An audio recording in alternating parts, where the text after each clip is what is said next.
kaya widodari. Ya iku keistimewaane wanita-wanita nek kadung ngadi salira ngadi busana lho.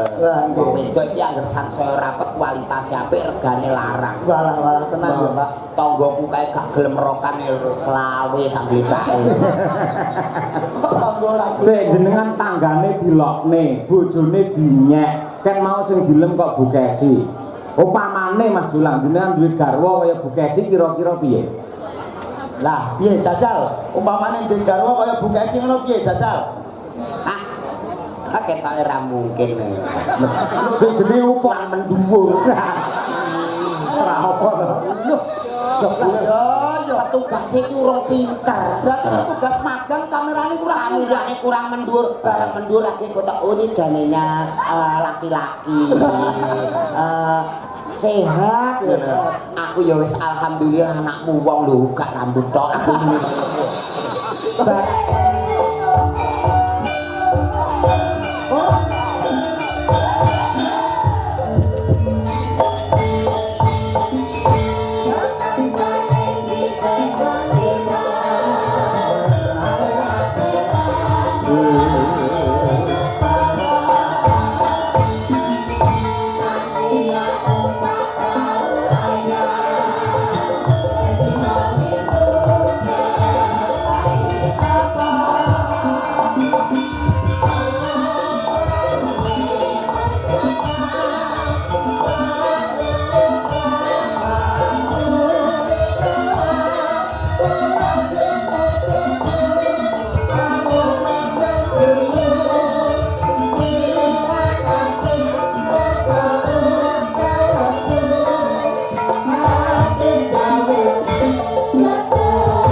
Ketemu kudu salaman sih. Alhamdulillah pripun pawartose sehat Pak. Alhamdulillah sehat. Jenengan? Alhamdulillah pikantuk barokah panjenengan kula sehat. Nggih. Matur nuwun matur. Pun kula kali panjenengan Mas Nanda wajib ngaturake panuwun dumateng PG Rejo Agung Baru ing atase mangsa udan kados mekaten kersa nimbali kula kali panjenengan. Alhamdulillah, pokoke kula nderek ndedonga mugi-mugi sami seger waras, sami sehat sedaya. Nggih, selamat jenengan panjenengan nggih kalian kula. Seger waras nggih Mas. Mergo wong urip sing bakune awake kudu waras kuwi dhisik. Lah leres niku. Nggih to.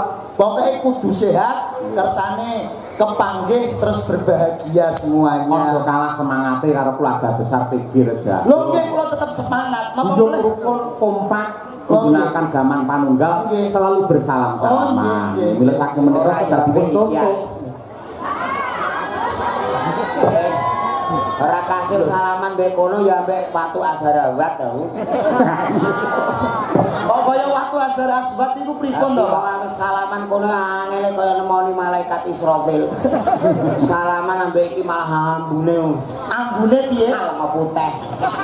Mosok lenga putih. Ya rom. Jenengan iki kudune salaman kalian panjenenganipun Pak Cahyo mergo ndereke Pak Cahyo. Ngoten lho. Dalang budale pamulang. Lah, ngoten. Sampeyan iki ada acara Rembang lho, Pak. Lho, niki ditimbali wonten Medion, wonten PG Rejo Agung. Baru nggih lah ngoten nggih Pak Cahyo. Mulane awake dhewe sampeyan iki kudune ngetokke napa kabisane ngoten lho. Aku iki yo mbuh ya. Wong-wong iki sing do mirsani kabeh iki penonton-penonton ket komburi iki mau jebul do ora pangkling aku. Ora pangkling? Berarti wis apal karo jenengan. Apal iki mau ana sing ngendikan sak rombongan blok ngisor kono kuwi. Mriku. Nyuwun foto. Iki Om Jolang sing biyen nggih dadi film sinetron Kian Santang ngono. Kok dadi film Kian Santang lho? Oh, biyen yo ganteng kok le. Lah sampean biyen ganteng. Lah iki saiki kok dadi ora bagus, kok dadi elek ngene. Acara tahun baru kebledosan mercon iki kaya ngene iki. Kebledosan mercon iki kok iso. Sing penting bersyukur malam hari ini iso hadir nggone PG Rejo Agung. Betul sekali. Pripun Mas Julang perasaan jenengan sasampunipun saged mirsani kawontenan tutup giling PG Rejo Agung? Alhamdulillah nggih melok seneng dulur-dulur sedaya ketok leh do manis-manis Pak. Kok saged ngono iki gara-gara kan manggone ning gone PG Rejo Agung baru. Dibengi ning gone bakul rokok iki men bakul gula aku ngantek melok muni angel kabeh. Sing mirsani tumpuk ngantek sing cilik-cilik digendong. Nanti sing gede-gede kok dora ketok nanti nggawa ancik-ancik mau. Lah gara-gara sapa dik niken. Bah, karo aku nek karo sinden-sinden nom wis ora patek wis waleh. Lah kira-kira sampean tak tangleti umpamane sinden sak menten iki jenengan sing dipilih sing pundi jajal? Aku ya jelas milih sing pinggir dhewe karo biringan tebu. Lah kok iso milih sing pinggir dhewe nek sing nom akeh lho, Pak. Akeh sing pinggir dhewe nek jenengan ge dipelengak ngene iki iso kaya lori sing adahi tebu. Cuk sampean kok Langsung kewes gandos pantes. Lah iya. Nek sing nom-nom iki cara tebu wayahe ngekeki pupuk urung wayahe panen. Lah nek sing iki wis wayahe ngemah-ngemah. Jenengan ampun nyepelekke. Pripun ta Mas? Niku sing pinggir njaba dhewe niku Mbak Lia Sundari. Niku nuwun sewu nggih swara. Wah, sak riyen iki pedhot kabeh. Kaya melih bab tembang-tembang klasik niku sampun mumpuni. Mbak Sundari niku pedhot kabeh nggih. Nggih, leres. Oh, alah. Jare bojone jenengan ya sinden Mas Julang. Nggih, riyen sinden, Pak. Ya, pas nembang napa nika saniki pun mboten nate nyinden. Lho, sebabe? Ha nyindene ning gone panasan ora manterop sambil bledek. Ning nuwun sewu Pak Cahyo. Pripun? Garwane Pak Julang niki. Wah, niku napa kapan medal-medal metu-metu ngoten niku? Aja tanggake kok. Ora masalah. Oh, Bukesi ini meneng Bukesi Pak anu garwane ngimpi wae muring-muring kok. Nek kan sampean kedah nulas kalian panjenengan Pak Cahyo. Iso romantis, iso harmonis kalian kang garwa. Lho, niki mboten kalah lho Pak Julang niki Pak Cahyo. Kali garwane nggih serasi. Wonten supermarket, wonten pasar niki digandeng terus niki. Wah, jan romantis luar biasa. Maksudnya gandeng terus niku sampean nggih romantis kados Pak Cahyo ngoten. Kayak ra romantis. Lah, kene terus kene tak tolong jukuki sembarang ae. Lah nek Bukesi kan wis pengalaman ning supermarket swalayan dan lain-lain. Barang bojoku sini lho. Lah dagelan rondo kondang. Di bojo ning swalayan purik nganti satpam domoro we. Jebule golek laos. ya di supermarket kok golek laos komplit golek laos ra ono. Sampeyan kok iso ngono lho. Lah mulane ilmu pengetahuan itu perlu dipelajari. Lah apa meneh karo PG Rejo Agung ini sudah berdiri sejak tahun 1894. Nih, Mbak Sinden ngono pabrik kene wis ana. Sampeyan yo urung lahir ya. Lho alah aku yo isine pucuke pelem. Mulane bengi iki awake dhewe iso kenalan karo Bukesi sak kanca. Lah nggih. Lah iya iki ketingale yo wah piyaine langsung ning jebule makme aki. Kok 200 iku ning awak Sinden iso kothong kabeh. Sindene Pak Cahyo niki lho Mas. Yo Pak Surya niki cantik-cantik Mas yo sepuh. Ning cantik-cantik lho. Sing ndi sing sepuh? Ora enek iki nom kabeh.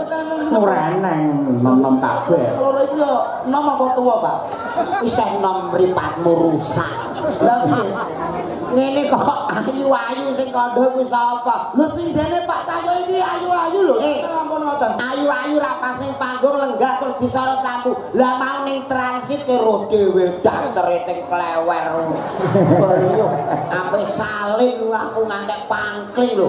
Bareng gek metu kaya widodari. Yo, iku keistimewaane wanita-wanita nek kadung ngadi salira ngadi busana lho. Wong wedok iki anggere sansaya rapet kualitase apik regane larang. Walah tenang ya, Pak. Tanggoku kae gak gelem rokan selawe sambil kae. Tanggo lagi. Sik jenengan tanggane dilokne, bojone dinyek. Kan mau sing dilem kok Bukesi. Upamane Mas Julang jenengan duwe garwa kaya Bukesi kira-kira piye? Lah, piye jajal? Umpamane ndek garwa kaya Bu Kesi ngono piye jajal? Ketoke ora mungkin. Jenenge upama iki piye to? Nun sewu lho Pak, kula nek bojo ayu sirian. Lho nek aneh men. Aku lho cemburunan kok aku bento.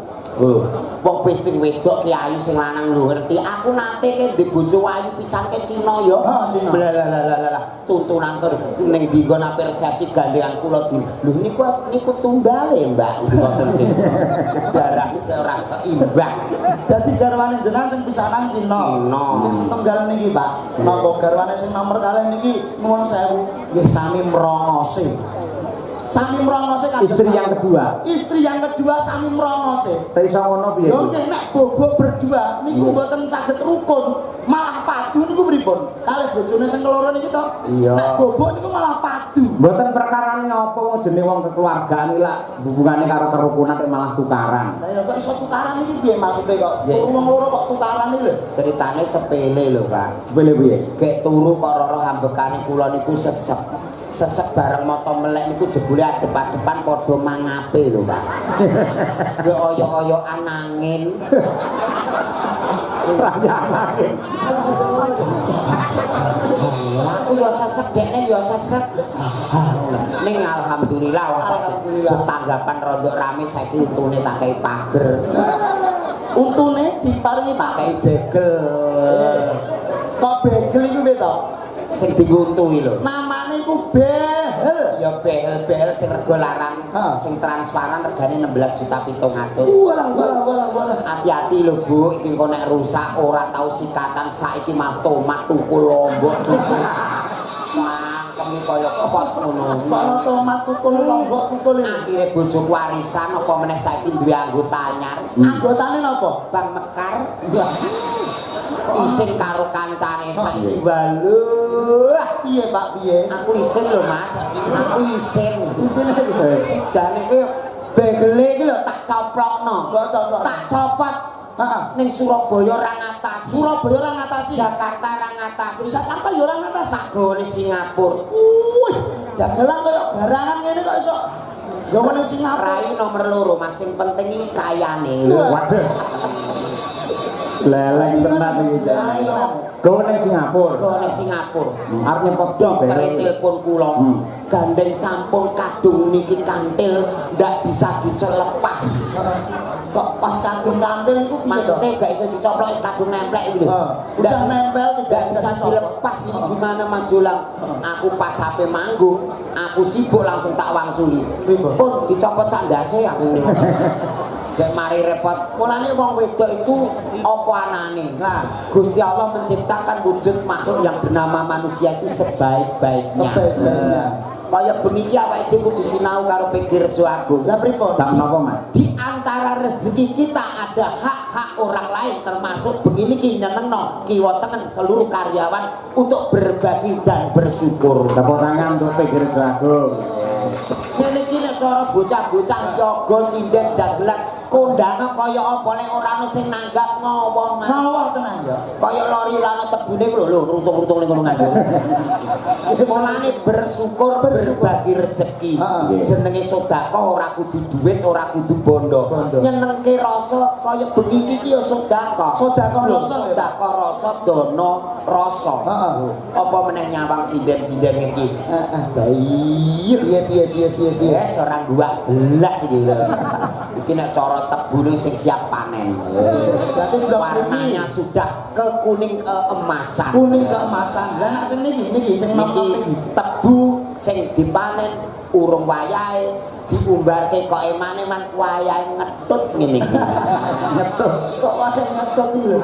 Kok sampean. Lah ngetut nuwun sewu nak Pak Cahyo terus kula ngoten nggih Pak. Penak ngetut lah nak sing untune mrangos ngeten umpamane ngetut piye? Lah Mas kok ganteng karo elek iki nek bojone wong sing diguyuk gak laine wae ya. Lho lah. Sampeyan aja tahu lho. Apa? Bersani sedaya ulur-ulur lho Pak. Lho saru piye to? Lho, lah kok sing dienggo ora raine kok iki?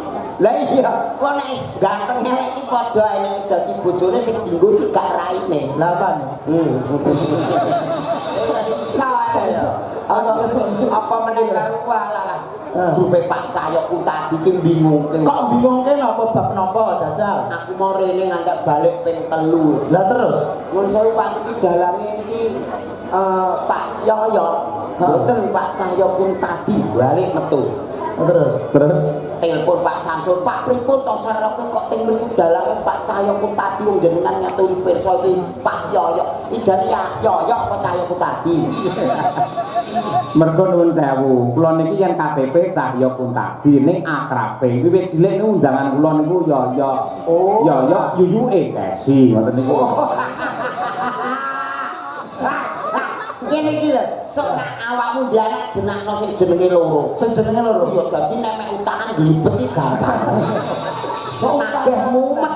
kok sultanan Piye? Nama peminjam Cahyoku tadi bareng ditagih tanggane iki dalem Pak Cahyo mboten iki dalem ora yoyo. Ate nagih melok mumet ngono. Awake dhewe iki tanpa guna. Awake dhewe iki wis nek ora disandingi sinden-sinden ku wong nyawang aku kaya rugrahono. Sampeyan kula beleni kanca. Niki enten Waranggana Madangkara sing made in kelahiran saking Madiun Laladan Pule Pilang Kenceng ingkang nembe kemawon menika mudhun mesin. Mbak Dian Munasira. Ayo. Wah, Cublak suweng men berdiri duwih sik. Yuk, dadah. Mbak Dian sing pundi niki?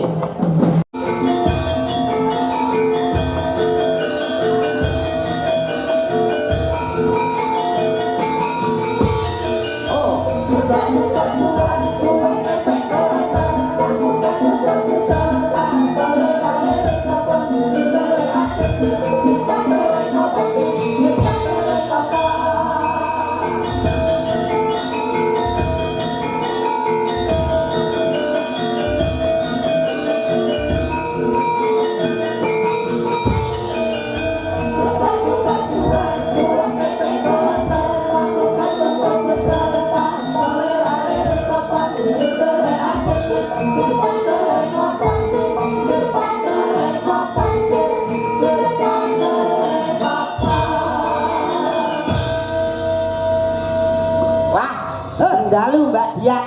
Sugeng dalu Pak Dolar. Nun sewu mak sange ngendikan nembe turun mesin nggih. Nggih. Wah, aku wingi ngeterke tonggoku to Le. Heeh.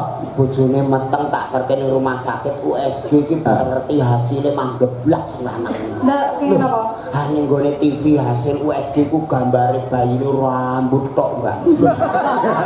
mosok wis ngono iya lho petugasnya piye petugasnya Kleru lek mesthi kleru kuwi. Mboten kleru ngoten. petugasnya piye kleru apa piye USG iki kan lho ning gone TV kok gambare rambut tok terus gek lambene iki muncul ora mungkin to Le. lho petugasnya piye Aku muring-muring karo petugasnya pripun iki hasilnya kok ngeten jebule petugasnya lagi magang kamerane kurang menduwur. Ora apa to. yo Petugasnya iki urung pinter. berarti petugas magang kamerane kurang mendur barang mendur lagi kota ini janenya laki-laki sehat aku ya wis alhamdulillah anakmu wong lho gak rambut tok aku barang ngono ku dokter apa petugas apa sing menjelaskan kesehatan iku ya isih magang muni ngene nun sewu bayine sehat to Mbak sehat nun sewu tapi matane dewi-dewi muni ngono ha motone awor mlumpuk ngene iki yo iya motor dhewe-dhewe semua itu harus disyukuri ya Kula niku ndek ini nggih pas sajeng lahiran niku di USG to. oh nggih Niku napa sirahe bayike niku wonten nuntuke. oh ala gone bapake kakean ngene bapake kakean ku piye ngono lho ngantek nglumpuk ning kene iki kan yo padha ae mosok ngantek nuntuk barang Nggih wonten nuntuke ya. lho ala mulane bapak Kuwi anu ketubang kuwi. Nah, Banyak ketubang. Tuban apa Lamongan to Pak banyu ketuban kok Lamongan iki lho oh nggih terus ajeng lahiran niku lho, ben kula ngrasakne ngenteni buka 50 niku ora buka-buka iki, Pak. sindan iki aku yo ngantek gumem pintu gerbang kok ngantek 50 iki iku bentuke terus nganti piye yo ayo modane kaya wah iki kok wae Makau. Para lanjut kata-kata wah. Lah iku lek lagi monggo Mbak pun buka papat, monggo Mbak pun buka 6. Lah nek ngono ra sing ngitungi ra tenggo kabeh. Dirul papat, nembe 40 Mbak, dirul papat, 5 Mbak. Ora pegel. Itu aduh jenengan belajarlah tentang ilmu kedokteran. Nggih, soalnya kula dikekrek niku lho mboten lewat dalan. Nggih, tenge dikekrek. Operasi sesar. Piye, Pak? Sesar. Nggih, nun sewu jenengan iki lak disesar to. Jenengan pun priksa melih mboten. Sampun. Dik aku maca ning TikTok ya ana lho, bar disesar jahite kerapeten. Terus malah HP pipis angel kabeh. Lho, disesar niku wetenge sing disebut sing wetenge. Lah barine muntir terus maro rene terus. Lah kok iso iki piye? Apa nek bayi piknik ora? Kira-kira sampean biyen lahir iki kira-kira disesar apa? Lancar. Lah biyen urung usum dokter urung usum puskesmas kok le. Ya terus begitu ngarani wong dalane elek mak iku digendong bapak karo aku ceblok ning kebunan ngene. Pengintan. Bagian saat gandeng jenengan wis magister seni ucapkan selamat sukses untuk Pegir Jagung. Iki yang Madiun. Ayo. Nggih. Selamat malam Bapak-bapak, Ibu-ibu semuanya yang ada di sini. Pak Imam, Bu Fatimah, Mbak, aku mau sing ngajar awat Sumirah. Mbak Sumirah nggih. Selamat sukses kagem tutup giling Rejo Agung. Semoga di tahun ini buka giling lagi ya Pak? Ya. Ini rong tahun pisan buka dan tutup gilingan. Ya nanti kalau buka giling nanggap Pak Cahya lagi, tutup giling ya nanggap lagi, biar sukses buka dan tutupnya. Aku gak kondo amin. Lah muni Pak Cahya tok aku rambut saking. Mungkin jenengan usul Pak Cahya. Ora. Lagi enten pamundhut. Nah. Assalamualaikum warahmatullahi wabarakatuh. Waalaikumsalam. Nah, mumpung enek Pak Bak wis teko iki. Saking mbahno kulit Petung Rejo Muntara Nabi Magetan. Ngersakaken gending utawi lagu sambung wanci dalu katresnan sejati. Nggih, wau sampun. Rondo kempling kagem penonton sedaya kemawon. Nggih. Ya coba diaturake iki sambung wanci dalu. Lah gandeng nuwun sewu ki lak pelawake kalih. Nggih. Ketoke kok junjing yen ora digenepi pisan, Mbak. Chandra Mulya pisan, Mbak. Ayo Chandra. Salah. Kemeruh iki ora. Kemeruh. Lah, aku seneng sing ngono kuwi nganti ngimpi-ngimpi kok, Pak. Baik. Sinden loro kabeh mesin malah. Nun sewu, piyai loro iki nun sewu. Piye, Pak? Pun kemiki ta. Nggih. Cek. Jenengan kok pirsa nek kula ngemiki? Lah kula dhewe nggih tau di bojo ayu tur model ngene iki. Oh, ngoten to. Nggih kula ngemiki kalih. Kalih sinten to, Mbak? Yo kalih anake to ya. Sing setunggal niku umure nembe 3 sasi. Lah sing setunggal umure 34. Jenengan iki sik, jenengan umur pira? Jenengan iki umur pira kok anak wis umur 34? Lah kan sing tak miki sapa? Lah sinten? Anakku. Anak umur 34 ya. Sing nak barep. Sing nak barep, sing nak nomor loro. Oh, anak barep umur 30. Oh, bapake. Hati-hati lho, Mbak. Hati-hati. Ya nek wingi ning puskesmas ana bayi semaput. Lho kok semaput gini, Pak? Iki diperiksa doktere jare mendem bakul. Kok mendem bakul? Gara-gara apa? Lambo ibu terjuntal dokter kok bisa kejadian seperti ini, Bu. Kemarin tuh habis bapaknya langsung takmini anaknya. Pengintan lho. Mbok itu kurang perhatian kesehatan. Monggo bawanipun riyen dipunaturaken. Sambung wanci dalu Mbak Dian riyen, Mbak.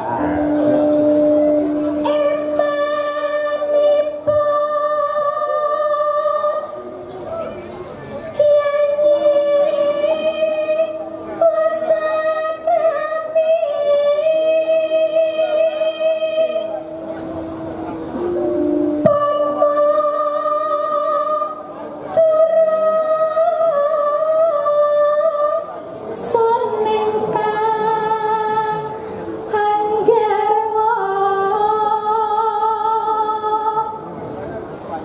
suarane apik, piyayine ayu, bojone wong. Merapas kowe.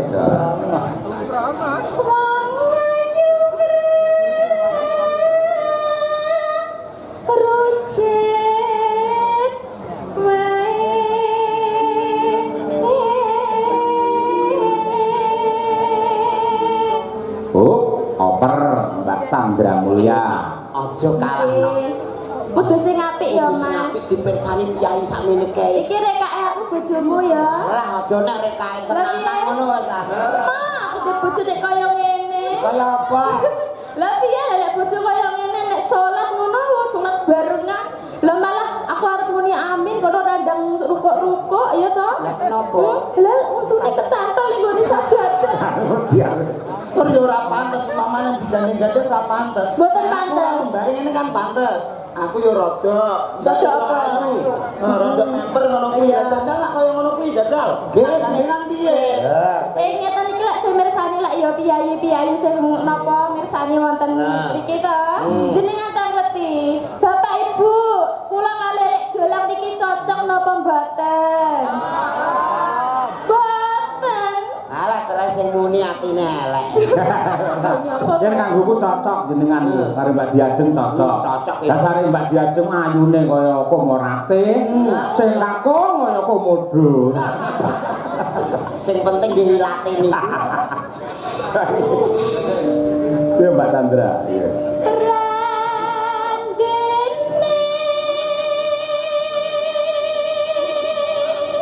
Sing apik. Pipinya halus sing ngene. Aku kok keri dhewe to rumangsaku. Terakhir pertama keri susu. Malah ora.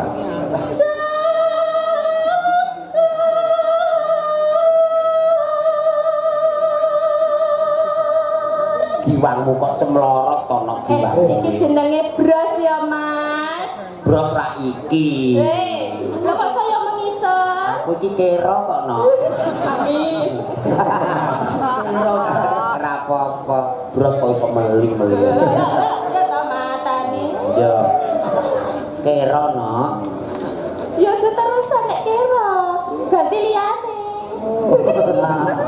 Kok kleru tak kira pasoncane kurang munggah iki.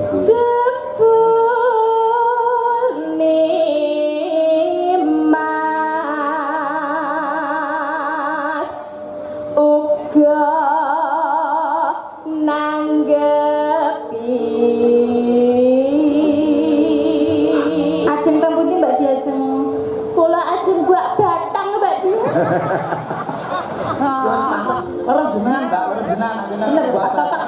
Iya toh, Mas. Aku arep buat batang melu. Mbah, kok sik sia-sia kok ngene kok batang. Lah kaya paling ora ya kaya apa ngono kok. Wong iki wis ngerti aku nek aku biyen iki dadi kian santang. kok ngono men. Kaya kan iki siang sopan. Ah, lagi ya. Kalah rai nek ora usaha ngene iki ya. Sumpah. Piye. Seneng omah apik iki. Alah modelmu. Tenan kok. Kok lek ning omah jare apik kono, lek ning kene apik aku, ya toh? Aku wedi kono kondo, aku melu omahe kono. Tapi nek Saya nunut. Ayo. Tenang. Ayo to sambung rasa. Ayo. Nanging wanci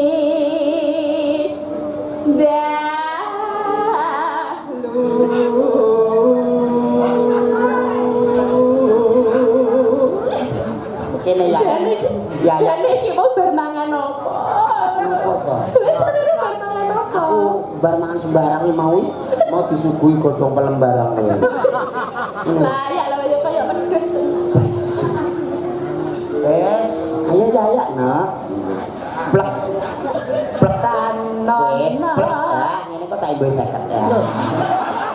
Ayune kaya ngono sampai 50 iki lho, sampean iki lho kok iso. Ah, kowe wani. Aku ngono ya ora. Ora wani to, Mas. Aku Aku yo wani, Mbak. Ya coba. Ayo. Oh, empuk. Rasanya kayak apa ya? Rasanya kayak apa? Malah Empuk ya. empuk wong Lah iya ngono kok awake menikal kaya ngene. ngono kok gayane. Lah iya. Lah pengapesanku dilunggui. Lah ya kok. Pengapesan dilunggui. Kono empuk lah kene atos. Lah ya to lagi dinggo watuk ya mencolot. Ya. Ya nah. Ngerti dhewe. Nono ingkang rubeda nyunta tresna nadyan mung srana piranti Mbak Dian Munasira. Yo. Mbak Sira. gambarmu uga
Yoga-yoga kanca-kanca kompak tenan. Wah, ini transit yo komplit.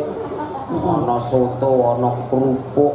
Wah, Nggih. Panjenengan sampun dados ciri khasipun panitia Pigi Rejo Agung nggih pun nyugata dumateng seniman menika luar biasa. Nggih. Jos sanget ngoten. Nggih. iki emang entek sing iso urip bareng kok Mas. Kok iso? Dadi belengko nek jenengan ajeng konturan sarapan. Ya ini bijaksana kaya ngono. Memikirkan sampai sedetail itu. Wah, itu payung-payung disiapke. Nggih napa? Itu payungan. Nggih. Ya, selesai. Mendah boyo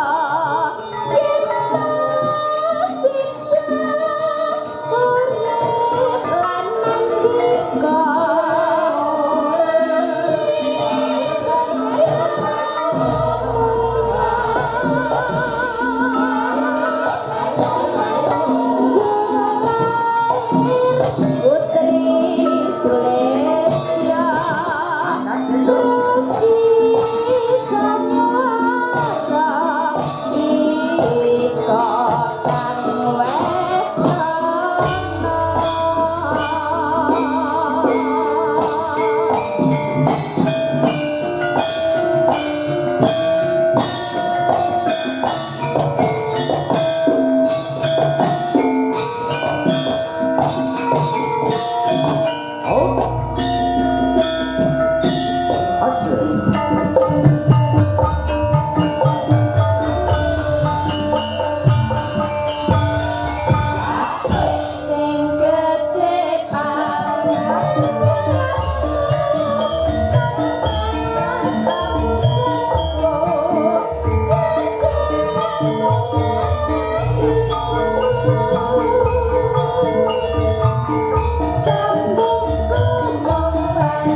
sudah tidak diragukan lagi